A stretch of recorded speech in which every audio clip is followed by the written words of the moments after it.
According to one chronology, the earth was watered the way that we're going to see here for 1,656 years.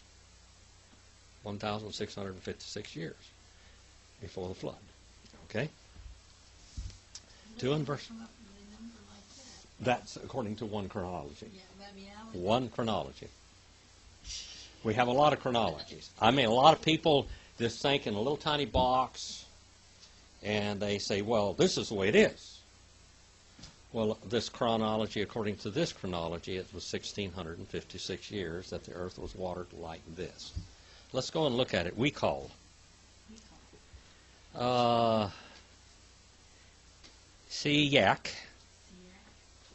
Hasedeh, Terim, Yeh, Ba'aretz, we call, Esev, Ha-Sedah, Tarim, Yitzma,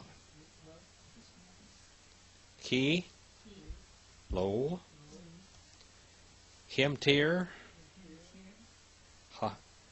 And then we have the word Ha-the-Bar there, which is Jehovah. We don't know how to say it. Jehovah Elohim. That was Ha-the-Bar, the word. Adonai is what the Jews say today when they come to that word, Adonai. Adonai does mean what? Lord or King. Adonai ha'Adonaim in the plural is Lord of Lords and King of Kings. And where in the New Testament does the Gospel of John, or does John the Apostle tell us that is Jesus? The Lord of Lords and King of Kings is Jesus. Where is that? What book? It's John's writing. Revelation, the 19th chapter, where he says, and on his thigh and on his vesture was King of Kings and Lord of Lords. And that is the title of Jehovah, Adonai ha'Adonaim, and that is our Savior, Jesus. We call, and every, here we have the word siyek. This is a bush or plant or shrub. Plant. And then we have the word hasedeh. Hasedeh, what does that mean, Sharon? Like a meadow. A meadow. Have you got any meadows up there in Tehachapi? Vincent? Every meadows that water themselves. Oh, meadows. Okay. Meadows. A meadow is a place that is naturally watered by surface water of some sort, just under the ground, just a little way. Meadow. How about when you pass up Tehachapi and 202 and you go out there and the highway is split out there, and right between there by Monolith, there used to be some wetlands out there and a lot of water. That's a hasadeh. That's it. The cattle graze out there, don't they? That's what this is. This is the word right here. Hasadeh. And then tarim, and that means not yet. And then we have the word yiyah. Say the word yiyah. Yiyah. Yiyah. That is the word that Jehovah comes from. Right there it is. And that's to become. He had kept on becoming. Third person, masculine, singular, cal, imperfect. All right. Not yet. The had kept on becoming in the earth all vegetation. This means juicy vegetables. All right? Esev, that's juicy vegetables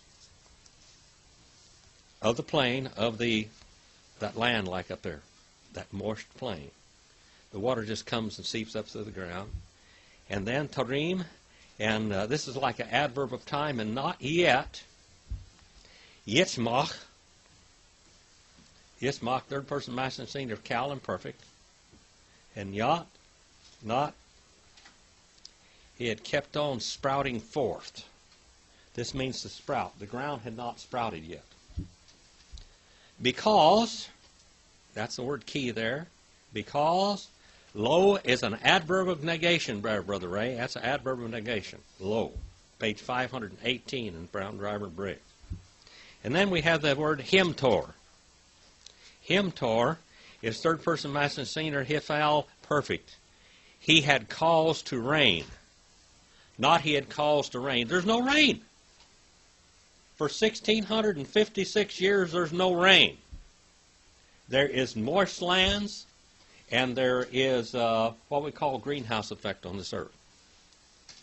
And not only that, people lived a long time during this 1,656 years. How long did Noah live, Brother Ray? 900. 900 and something years Noah lived. 900 and something years. His wife was older than him by 150 years.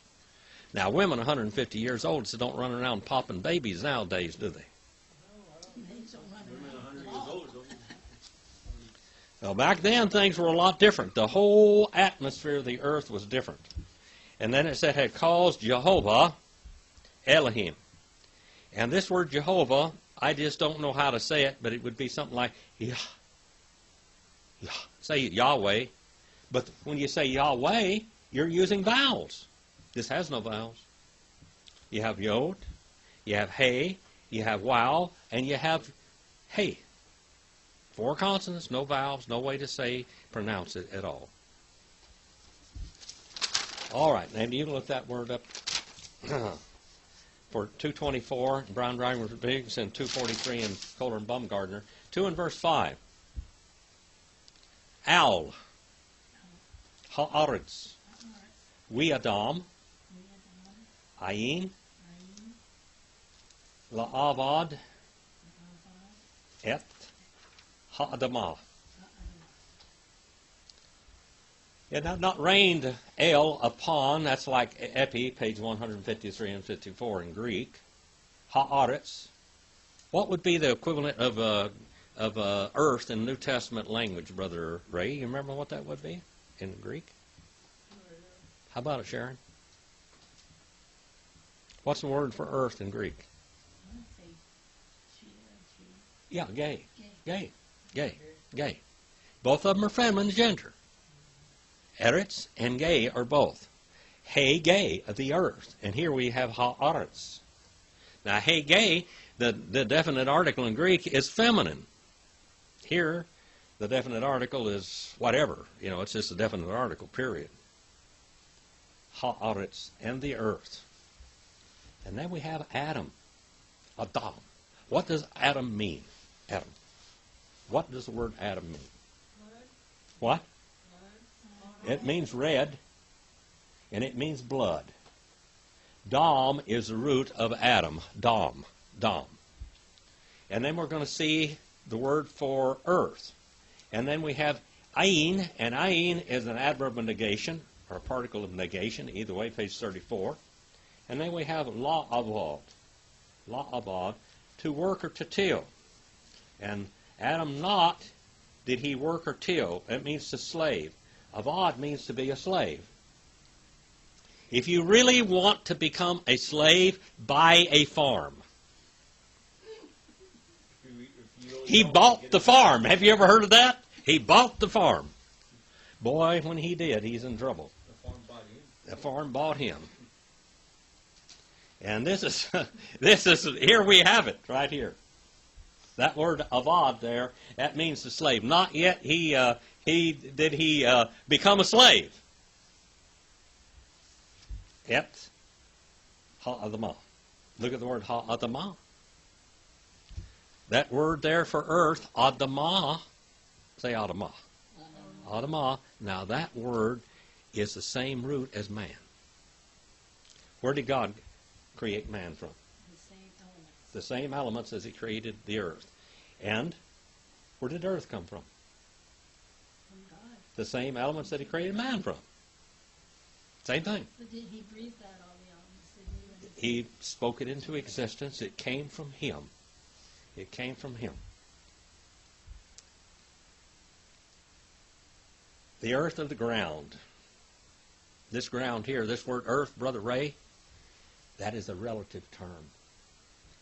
It means that God and man, or man and earth, are related to each other. Eretz is earth too, but right here is the redeemable earth. Before, in eternity past, God had decided that he's going to create the heavens and the earth. He's going to create angels and all that primarily before that, we know.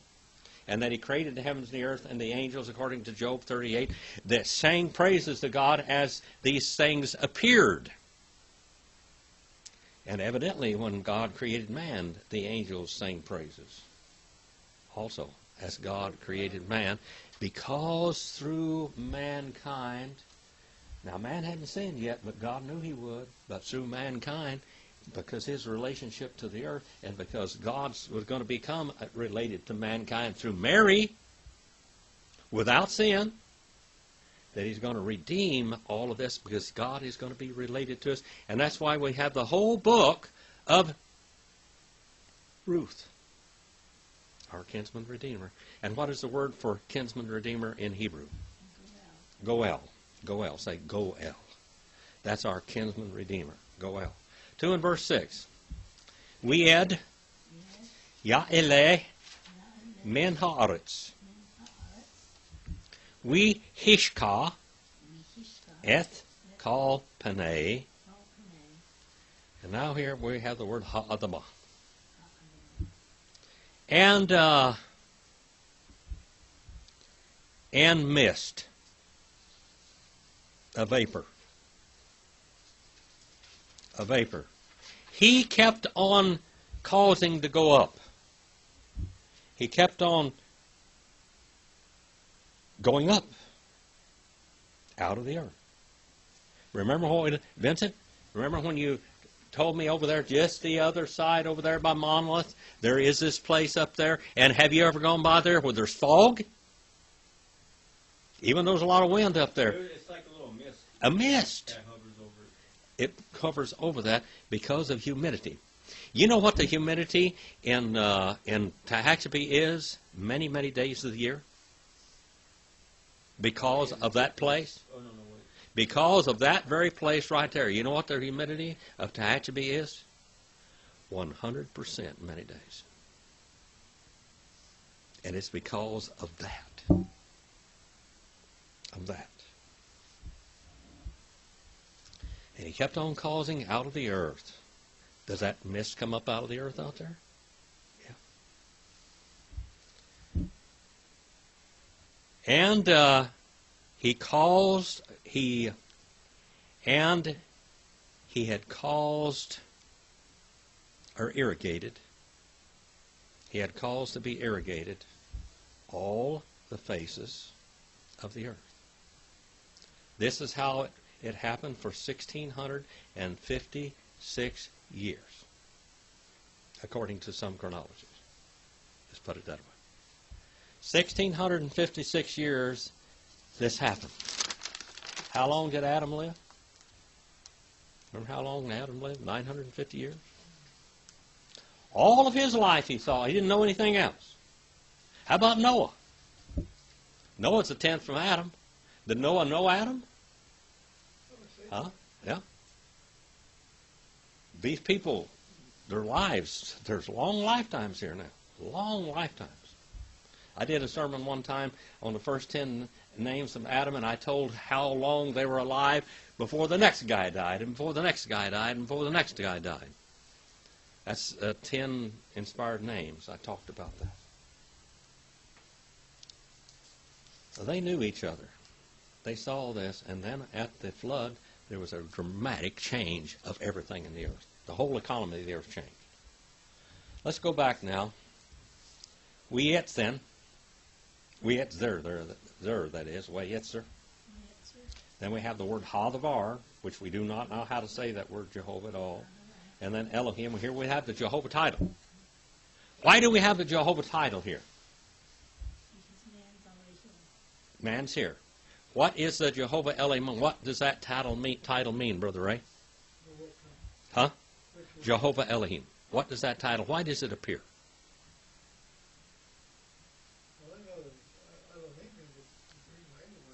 But why does the title Jehovah Elohim appear? He's our covenant-keeping God. Jehovah Elohim is a covenant-keeping God. Jehovah, he who shall become. Elohim is a creator. But when you have the title Jehovah Elohim, then you have our covenant-keeping God. There's a covenant going to happen. A covenant is in the budding.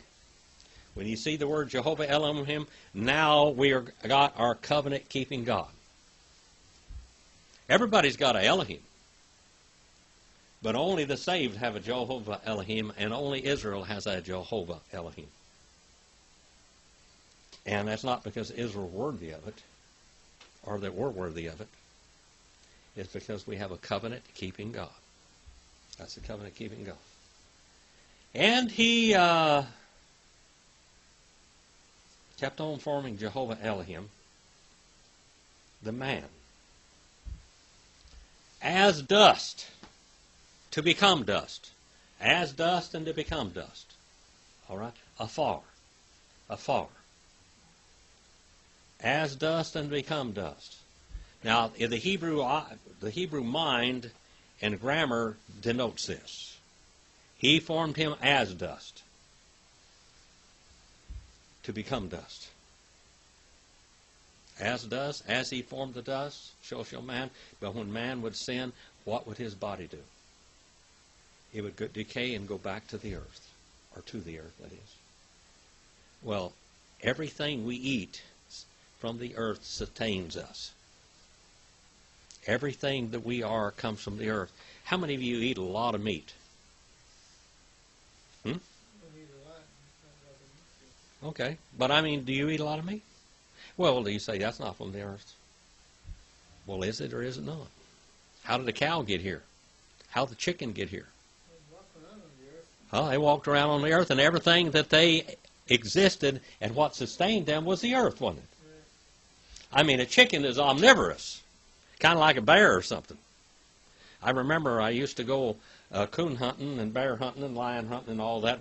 I had a real good friend, Fred Bess, up in Glenville, California. We'd go up there, we'd go out and get these raccoons, and when we get home, I'd skin them, and he'd take the carcass, and he had a 20-gallon barrel out there, and he'd have water in that barrel, and he'd build a fire under it, and then we'd throw that raccoon in there. And after that raccoon had cooked for many, many hours, he turned that barrel over, and here came those chickens. There would be nothing but bones left. They'd eat all of that raccoon, everything. They'd eat it all up. Now, chickens eat bugs. They eat worms. They eat all kinds of stuff, but they eat a lot of vegetation, don't they? You turn them out here in an alfalfa patch, what do, Marilyn? Their feet and their faces are green. Green. Yeah. Turn them out in the grass. Boy, they'll go to town on the grass. Everything lives of the earth. You are sustained by the earth. And he had formed and kept on forming Jehovah, Elohim, Et Ha'adam, the man, as dust to become earth, as in the same way or from the same way the ground. And this means to proceed to ground. Man would proceed to ground, wouldn't he? Would he not? And then he blew, he breathed. And let's go over here to 2:7b. Be apa, nishmath, chayim. This is really an important verse right here. Part of the verse. Wahi, ha'adam, li nefesh, chaya.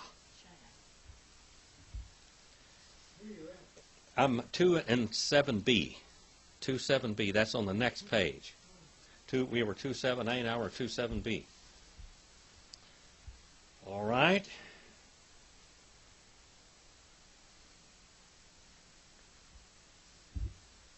And God formed man like as on account of the earth to become earth, and he blew and breathed in nostrils, in his nose, in his face, breathings, plural.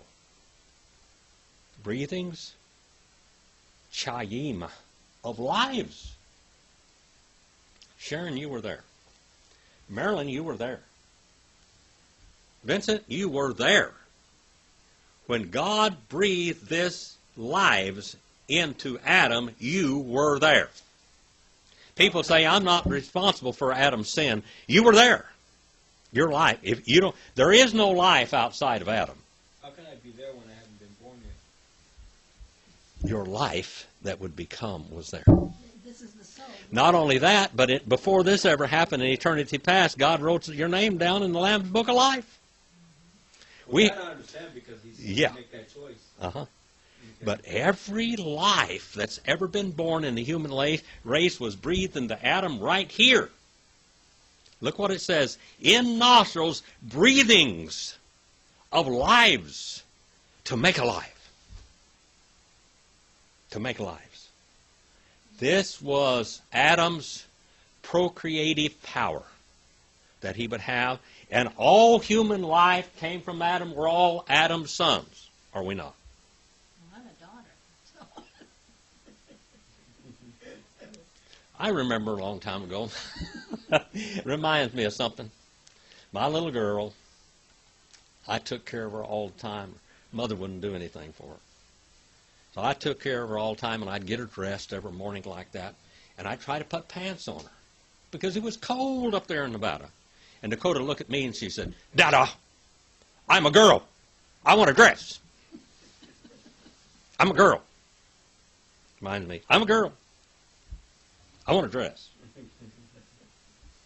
Breathings of lives. And that word of lives there, chaya, chayim, it's plural, and that is every one of our lives were in him. There's where the origin of the human race is, Brother Ray. Right here. This is it. He couldn't accomplish this without Eve, though. She was there. In him. At this point, She's in him. Yes. She's in him. Yeah, that part. Her life that would make her alive was in him. Okay? And, huh? Why he had become, third person masculine singular, cal, well, consecutive, and perfect, he had become, and kept on becoming the Adam, le nefesh. Le nefesh. What's nefesh? Soul. He become a living soul. Now he had become an individual of life. And in Adam was every human's soul to become. So this is the pre-existence of the soul. This is when human souls were created. Became a living soul. When do you become a living soul? Well, She was born. well, when I become a human, when the soul and the egg and everything unite. The sperm and the egg unite, and that sparks life. That But is you're saying, life. but my soul was there. I was still pre-existed in this Your form. spirit was there before. It's not so much as the pre-existence of the soul, because you become a living soul at conception. But your life was there in Adam. That spark of life was there. You can take one seed of barley or wheat, and you can bury it for 5,000 or 10,000 years, and you can take it out, put water on it, and sunlight, and guess what happens? Chaya is there. Life is there, because it is inherently in that seed. And we have seen that also. And now look at what it says here about that. Here we have all kinds of neat little things. Wayita. Hadavar. Elohim. Gone. Be Eden. See there word Eden? Be Eden. That's the Hebrew word. Eden is a Hebrew word. And then Mikidam. Why Yasem. Sham. Et. Hadam. Ashir. Yatzar. And he planted and kept on planting, Jehovah Elohim, a garden. A paradise. That's the word gone right there. Gone. Gone.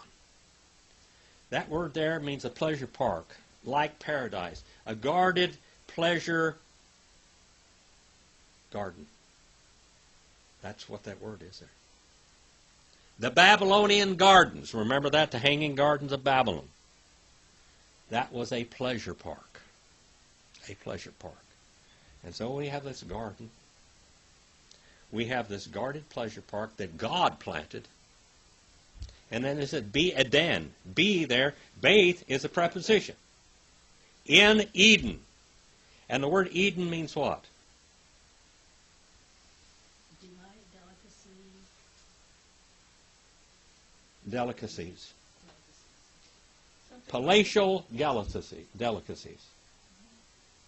It means deities that are, this place is a throne room where kings abide. Kings order their food cut up for them in little bitty pieces. We call that hors d'oeuvres today. You know, you have hors d'oeuvres. This is like hors d'oeuvres. That's what the word means. It's like delight. Well, It's how does that correlate when he says east of Eden, like a direction from a location, Eden being a location, and if Eden means delicacies, then it's not so much of a location. Okay, the word delicacy means Eden, but the word macadam means from the sunlight. It means from the sunlight, the sun comes up in the east. From the direction of the sun. That's what it means. Eden and from the direction of the sun. Well, that would be the earth then. Yeah. Because that's It was in the way eastern part of the earth. Where was it? Oh, the eastern part. Where is this? Where is this?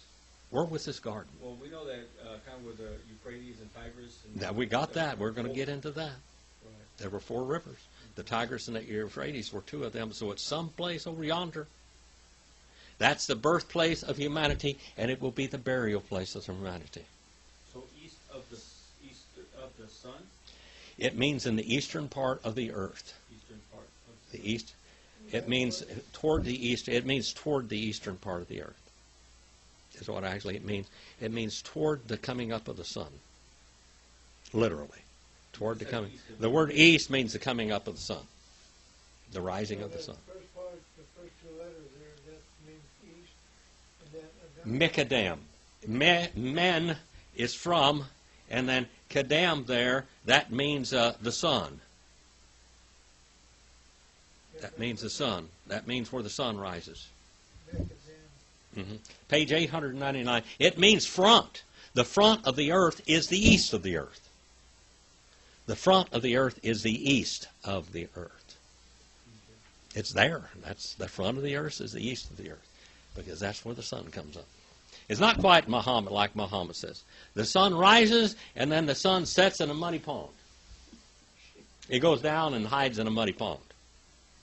That's what he literally said, by the way. He said the earth went and hid in a muddy pond. It landed in a muddy pond. And then it would come up again over there in the east, and then it would go set in a muddy pond. It rises in the front of the earth. That's the east. Where's the sun come up first? In the east. In the east. It's always in the east, isn't it? Is it? It's always on in, the other side yeah. of the earth? Is it? East. Comes up east. If you're up here in the North Pole, it comes up in the east. It goes around like this. If you're over here, it comes up in the east. Everything's east. You know. Of course, now, if you get up there close to the North Pole, everything's north. Did you know that? Everything's north. You get certain close to it, everything's north. Let's go on. All right. And he planted and kept on planting Jehovah Elohim a paradise. A garden in Eden, in Delight. All right. Delight, Arkansas. That's where Glenn Campbell came from, and that's where my stepfather Dusty was from. Delight, Arkansas. And this is the word delight. It means Eden. Delights. There used to be, wasn't there a dairy products called Delight one time, Maryland? Something, I can't remember. There was something like that. Delight. East of the light. Delight. From east, from the front. And he had placed there, et, sign of the direct object, ha-adam, that is, the atom. Whom, and that's a particular relation, he had molded. He had molded. Third person masculine singular, cal perfect. He had molded. Yatzar. He had molded. This is a luxurious place where he placed Adam. This was a luxurious place. Now this Adam, this Eden, this luxurious place is going to become a place of it's going to be farm. He is going to be the head, what we call overseer, the straw boss of this beautiful, beautiful paradise. And now later on he's going to become the head slave of the plantation. The head slave of the plantation. Why Yitzmach? Hadabar, there's that word Jehovah again. We just say Hadabar or Hologos. Elohim, Min, Hadama, Kal Etz, Nikmod, Le Mare, Ritov, Le Makal, Rietz, Hachayim. And he calls to sprout. Look at here. Now the earth already had seeds in it, didn't it? The earth already had vegetation in it. How long had that been there? How long had that been there, Brother Ray? How long has this vegetation been in the earth? Since Genesis 1 and 1? From Genesis 1 and 1 back in eternity sometime. Then it was all messed up, and now God's going to bring it back to life. Like you can go over there in one of those Pharaoh's tombs, or go down in South America in those tombs down there. Where are the oldest mummies in the world? South America. South America. Those two cultures. It says in the days of Peleg that God divided the earth, didn't he? Did he not? The days of Peleg, that Peleg means divided. That's where you get the word Pharisee too, from that same Hebrew word. But those old cultures from where the earth was divided, if you take a globe and you push it together and you find out South America and Africa over there are kind of close together, and they had Egyptian pyramids in Egypt, and they had pyramids in South America and Mesoamerica. They had mummies over there in Egypt, and they got mummies in South America. Same culture. They had slavery over there, and they had slavery over here. Mass slavery. Okay? Same type of people. You see that. Now, Jehovah planted this garden, this guarded pleasure palace, and called delicacies, or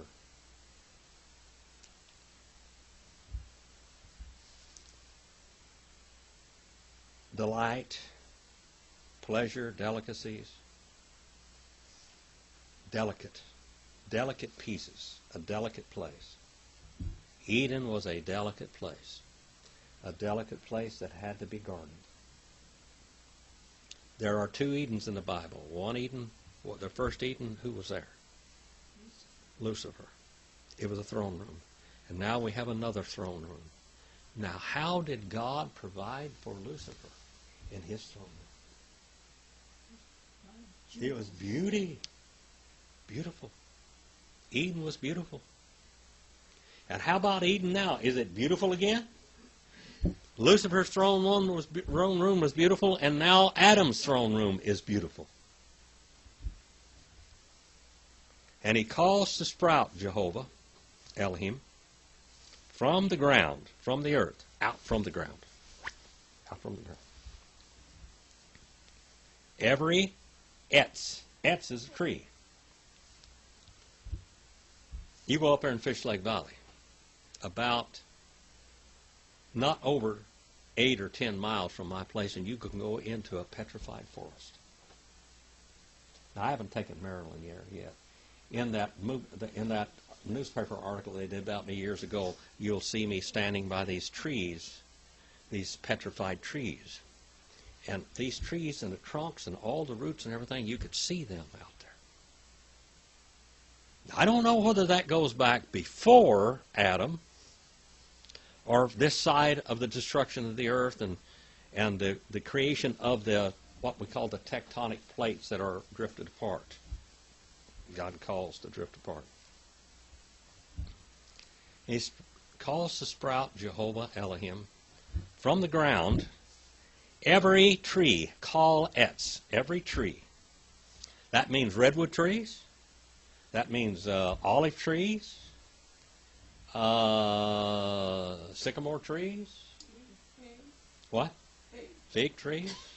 Pomegranate trees. Pomegranate trees go way back yonder. Pomegranate trees are very old trees. They go way back yonder.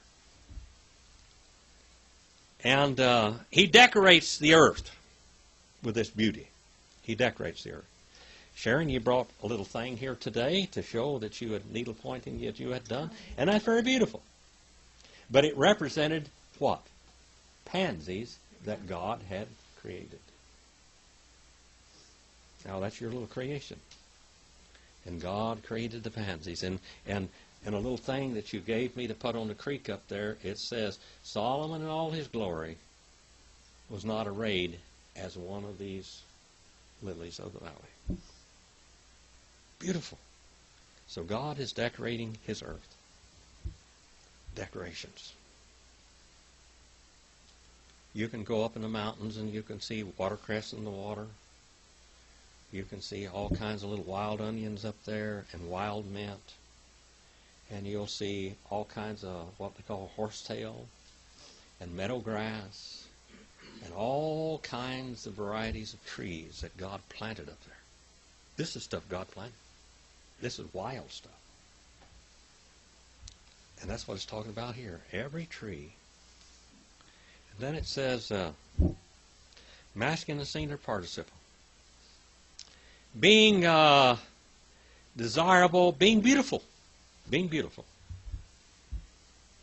Now guys look at girls and they think they're beautiful, don't they?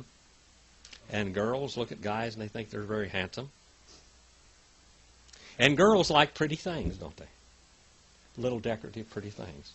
Do you know that God likes beautiful things? Beautiful things. And so he decorated and he made these things, and these things were pretty to look at. They are desirable to see for an appearance, for a vision. This is like God's picture show. Marilyn, we watched a movie together the other day, and it was a very beautiful movie, Australia. And I mean, talk about some beautiful background in there. If I didn't fall in love with Fish Lake Valley so much, I'd want to be over there in Australia. But up in Fish Lake Valley, you got all that stuff, don't you? Got those mountain tops and those bluffs and those canyons, and all of this all rolled up in one. For an appearance, for a vision, and good, we told, and good. And good, what else? Brother Ray, did you ever eat a rose? A rose? Yeah, have you ever eaten a rose? I've eaten a petal. You ever eaten a rose petal? Mm-hmm. Yeah. They're edible, aren't they? Yeah, they're edible. Now, Marilyn, on the creek up there where we live, are there wild roses up there? Yes. What do these wild animals run around eating? Rose petals and rose hips. They're full of vitamins.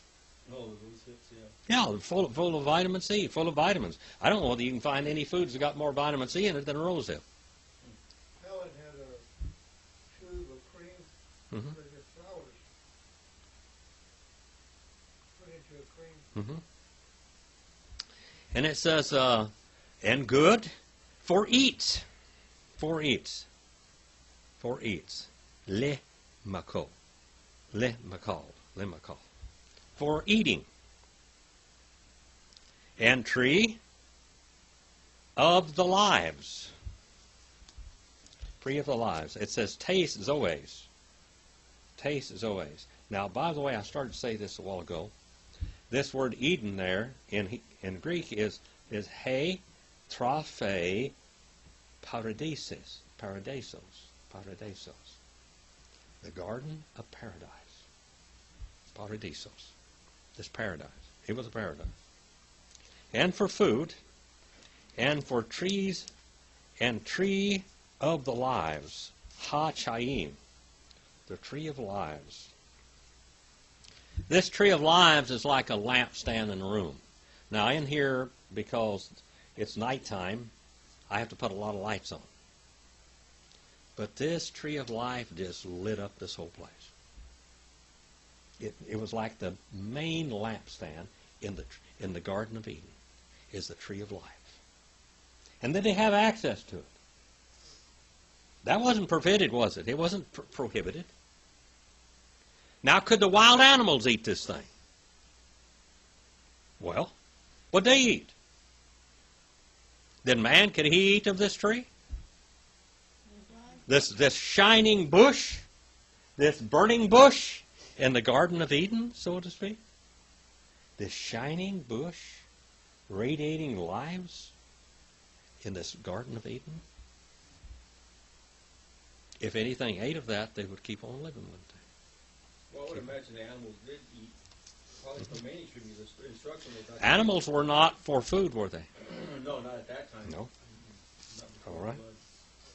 According to Jewish tradition, this tree of life was a lampstand in the Garden of Eden, radiating life and lives from it. Radiating like a lampstand. Like a candelabra. Okay, in 2 and 9, that was 2.9a. Let's go to 2.9b. Bitoek, Hagan, Wietz, Ha-Adath, Tov, Wara. And look at this. Bitoek, that means in middle. In middle. In middle of Hagan, the pleasure palace, Paradiso, in the middle of paradise, and tree, Wietz tree, Hadiath, of knowing. It says nostone in the Greek Septuagint, nostone, the tree of knowledge, the tree of knowledge. Right in the middle of it, it says in meso in Greek, in meso paradisu, zulon nostone, kalu poneru. That's Greek and in Hebrew, all right? Bitok hagan wietz ha da'ath tov wara.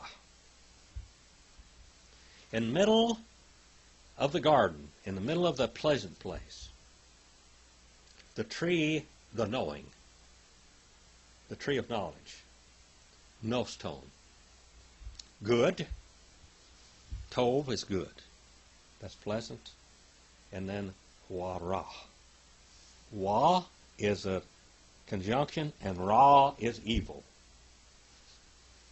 That word in Greek, it is kalu, and actually they should have translated in the Septuagint as agathos. Why, Sharon? Why not kalu? Got spiritual good. Okay, should have been translated that. See there, my students know how they made a mistake in the Septuagint because they know enough Greek that know where the mistakes were made. All right, tov, good, and then wa'ara, evil, ra, and evil, poneru. What's poneru mean, Brother Ray? You remember? Poneru.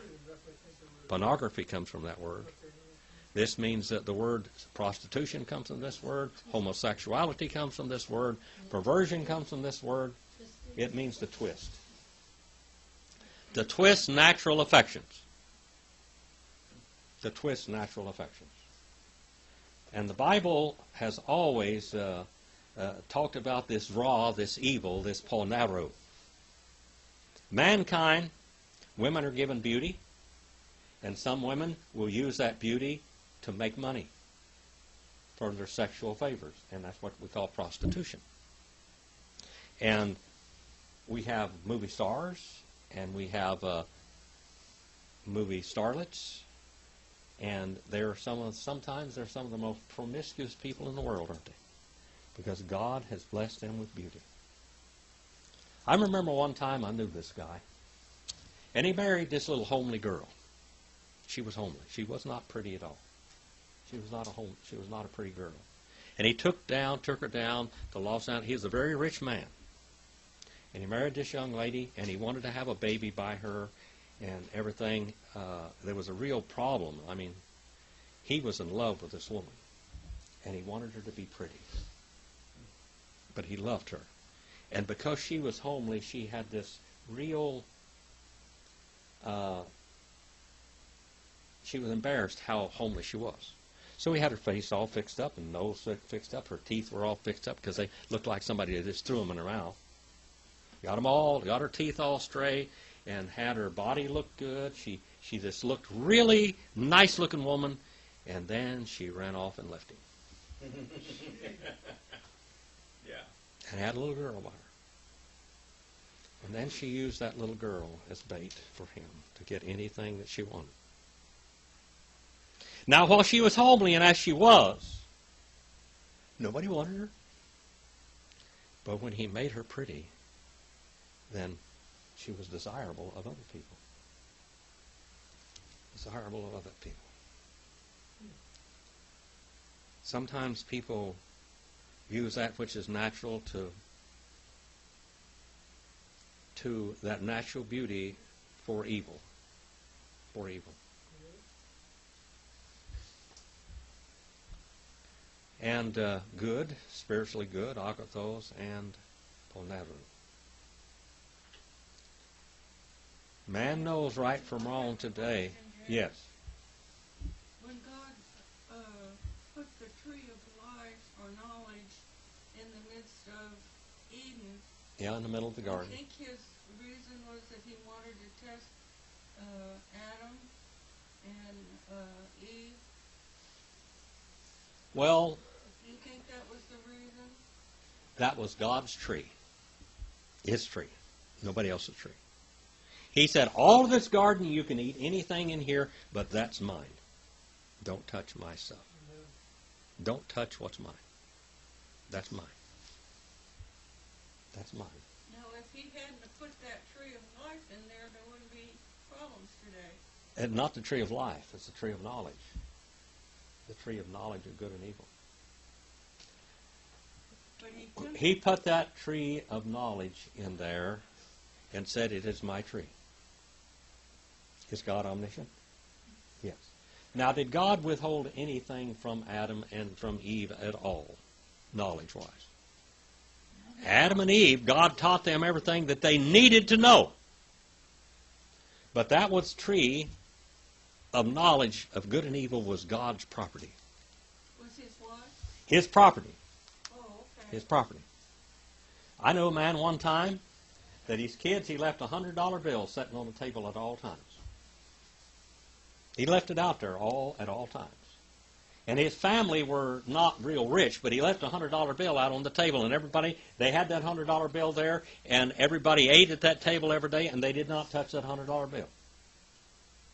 It kept them honest, because they didn't touch the $100 bill. Many times when they were very hungry, they still didn't touch that $100 bill. That $100 bill represented this tree. And he says, that's not mine, it's not yours, that's God's money. And we'll respect that as God's money. Is that, Maybe, Go ahead. maybe that taught his children the idea of what happened in the garden. Did they obey? Yes. Did they learn to respect him? Now, every child in this world, when they're born into this world, they look at their parents as something supernatural and bigger than them, don't they? Do they? They are bigger. They're bigger than you are. Not only that, but they provide and they get food for you. Yummy, yummy. And they feed you and they provide some place for you to lay down and go to sleep at night. If you have this. There's been times when we don't have this, huh? As we grew up. I grew up in a probably a 12 by 15 shack with a dirt floor with no door on it and one screen window. with no glass in it, just screen, that's all. And I thought it was everything. I thought everybody lived like that until I started seeing how other people lived, and I got to thinking, you know what? I remember when I went to school in these Saldana, 5 Saldana brothers, they tried to beat me up that first day because I had a brand new bicycle and brand new shoes and brand new clothes, and they thought I was a rich kid. They were really mad because they worked hard. Their father was a farm worker contractor, farm contractor for farm workers. And they followed me home. They was going to beat me up. And I whipped all of them. I mean, I was a strong little kid. I grew up working hard, and I was stronger than anybody else my age. And they followed me home.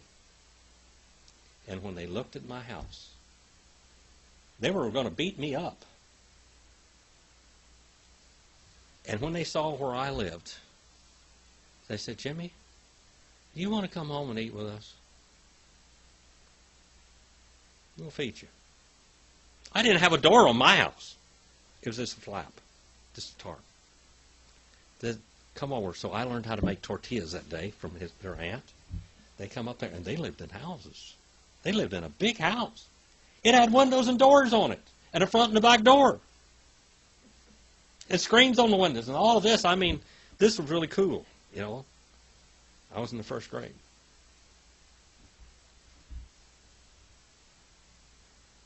We learn from our parents. Our parents protect us. When you get hurt, you run to Mom and Daddy. Dakota, you get hurt, Dada! When they'd get sick, what are you going to do to me, Dad? What kind of concoction you going to give me now? And I'd give them this stuff, and they'd get well, But boy, sometimes it was bitter dose, but I always protected them and fed them and taught them things. One of the greatest things you can teach your children is God. You are God to them in the very beginning. If you are a no-good, reckless person in every way, can they see God in you? Can they see God in you? I remember Joe Montrecon, when he came to the Lord. He came to the church to fight me one night. He was going to tell me off because his wife had joined the church. That's your cousin, And she had come over there, joined the church, and was baptized and all this. And he was a good Catholic. And he was drinking all the way there, drinking. Catholics drink. That's no problem. He's getting drunk on the way to church. He had a beer out there, and he finished that beer before he walked in the church, and he was about half buzzed up when he walked in there. And we were preaching on the responsibility of a father in the home. That guy hit the altar, kaboom, drunk and all. He realized that night that he was a total failure in life. A total failure. Because he had not pointed his children to God and been an example of nothing but a bum. He worked. He produced a good living for his family.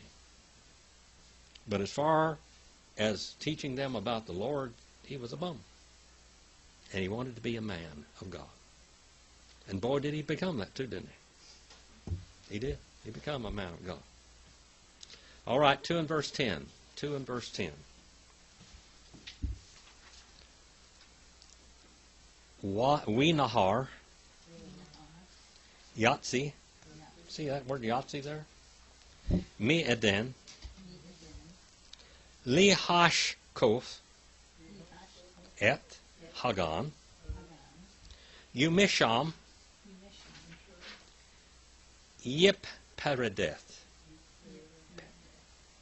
Perde. Wihaya, Li Arba'a, Rashim. We Nahar, the word Nahar there means river. And river, outgoing, from Delight. Delight, Arkansas? Is that the Arkansas River? From Delight, literally, or from Eden, Me'eden, from Eden, from Delight, Lihashkoth, to irrigate, to cause to irrigate, to cause to give a drink.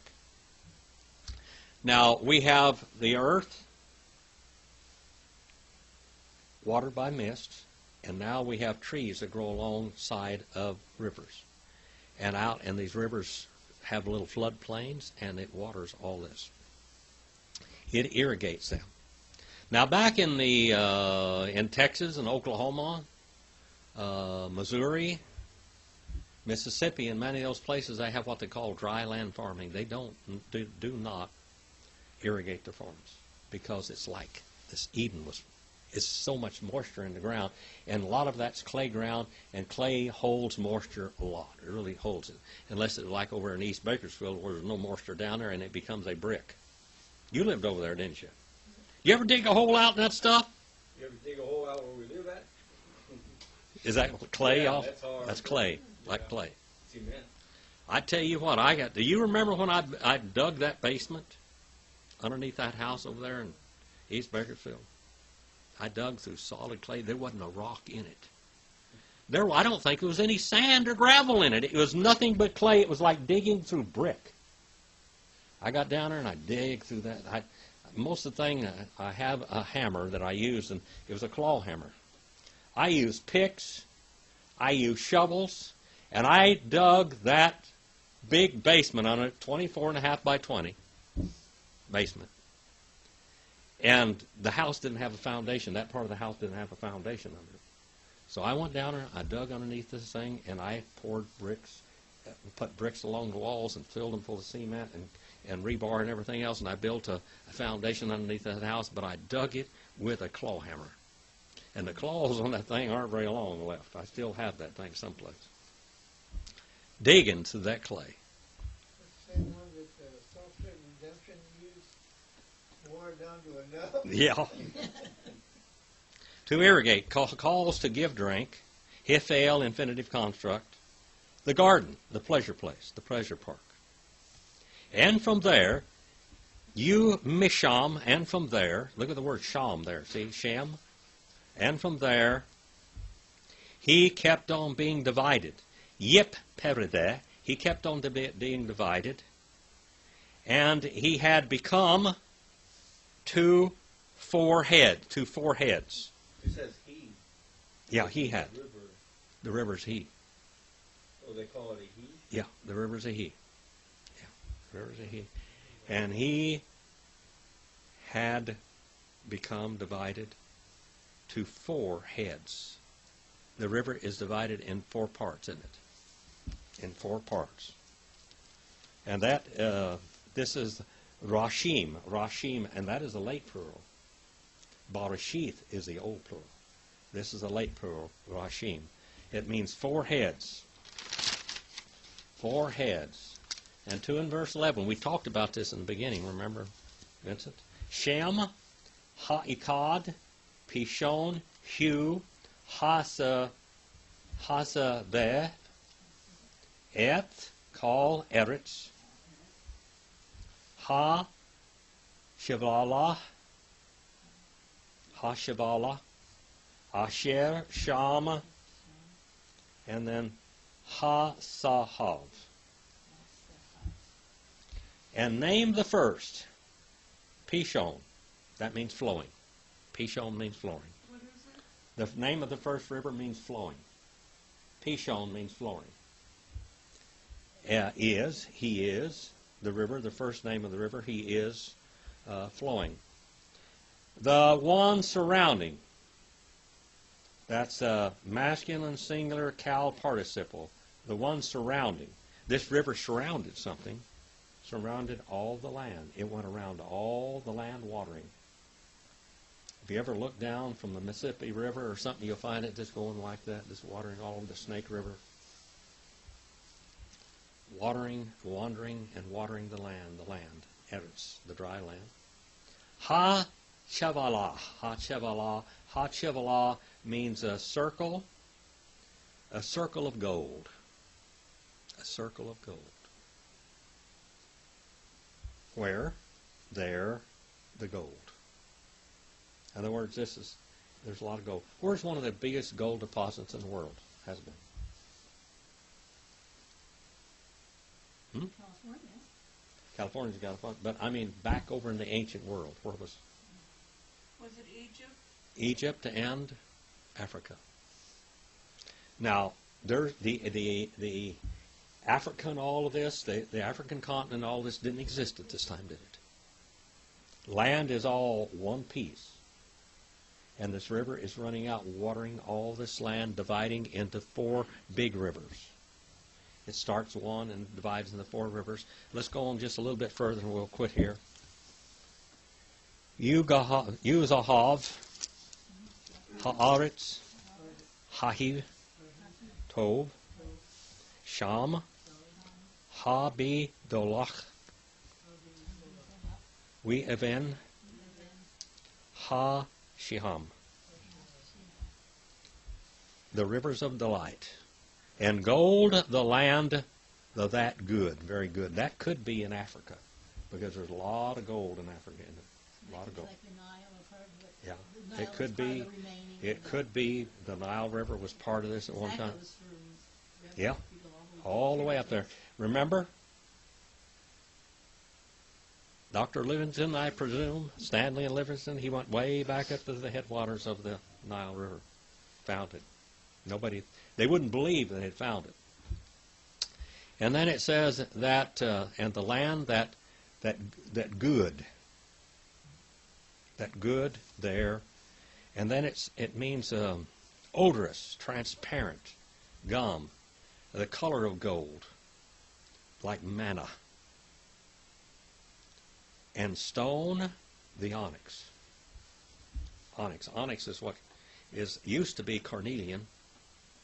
Onyx or carnelian, and carnelian is what we call a flesh-colored rock, flesh-colored rock. I thought onyx was black. Yeah, it is now. The color's changed. This color back. See, I'm telling you the difference between the old onyx and the new onyx. Now, you can find some Apache tears, or what we call this onyx stone, and you will see flesh color in it and everything else. This color here is the color, bdellium was the color of gold, and this is the color of flesh. Okay? Okay, you have down here carnelian. Yeah, That- carnelian. yeah, Carnelian there's, Carnelian is the color of flesh, carna. carne. Carne. Now, the next week when we go back here, we're going to look on the archaeological Bible, or the next week we go here. And it says the Phocis, the Araxes, the Segna, the Indus, the Ganges, the Hyphasis, and the Nile, and the Goshop. These are all old ancient rivers, the rivers of delight. We're going to go on page 6 in the archaeological Bible.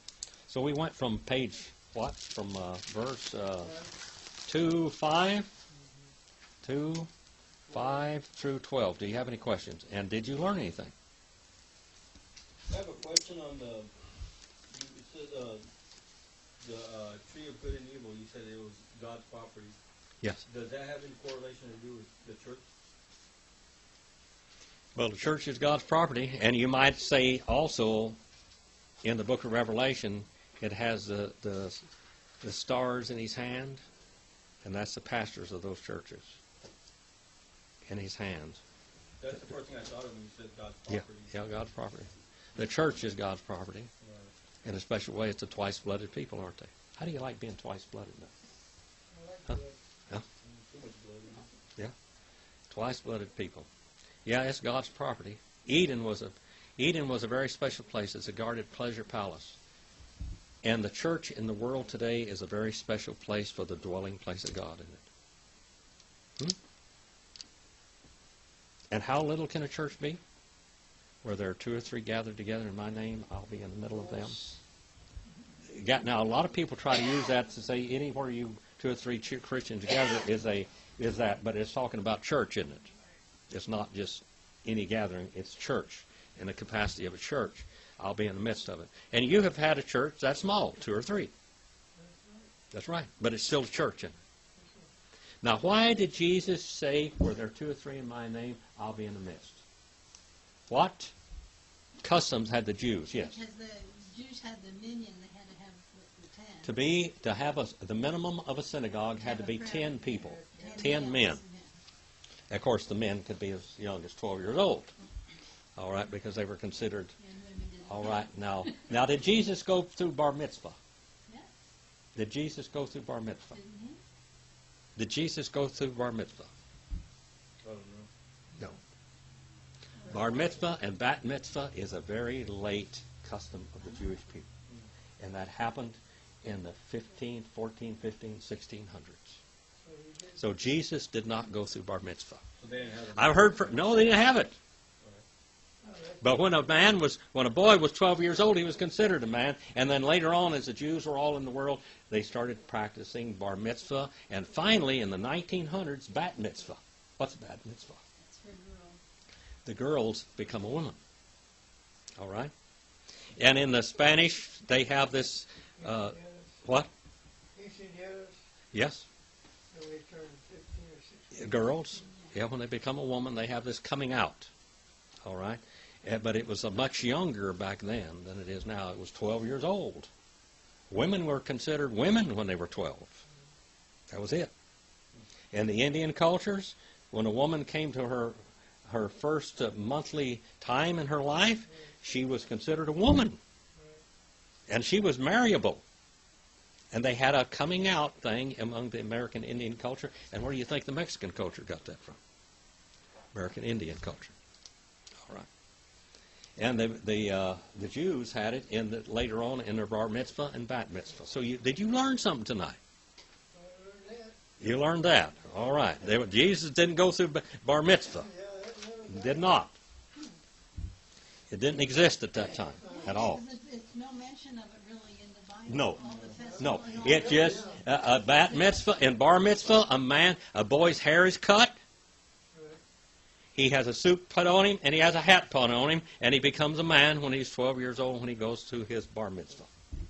You know, you think I would have known that because I didn't see anything like that. All the speaking of But how many preachers ever preached that? I've never heard it. You've never heard it preached? Because I always thought, because I've heard it preached. I always heard that it was a big thing because Jesus was, when he was in the temple, when they lost him for those days. Yes. That he was in the temple. That he had gone through his bar mitzvah. But he hadn't yet, and that's one reason they were astonished because he hadn't.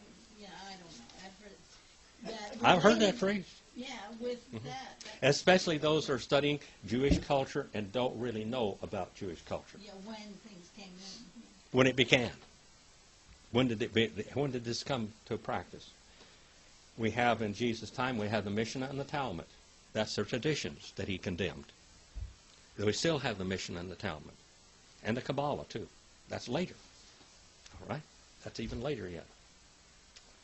All right. Any other questions? Did that help you? A little bit? Some? Whatever? All right. Let's be dismissed. Well, let's have an invitation. Okay. Might have an invitation. What do you got? 103. 103. 103.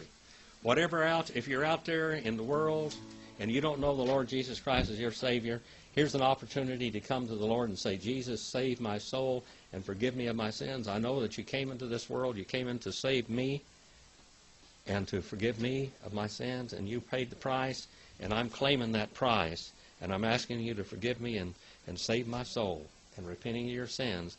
And your life changes and all these things. This all takes place. And if you're out there, you need to serve the Lord, and if you're saved, you need to try to serve the Lord some way. Even if you're out there in Australia and New Zealand, which I know this goes there. If you can find a church that's a scriptural church, and join that church and serve that church. And if you don't, start building one. Start building one. Vincent.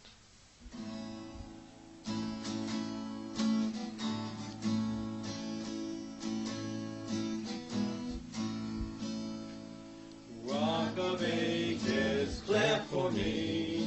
Let me hide myself in thee. Let the water and the blood from thy wounded side which flowed me of sin a double cure. Take from wrath and make me pure. Thank you for your attention tonight. Go out and do something eternal. And may the Lord bless you.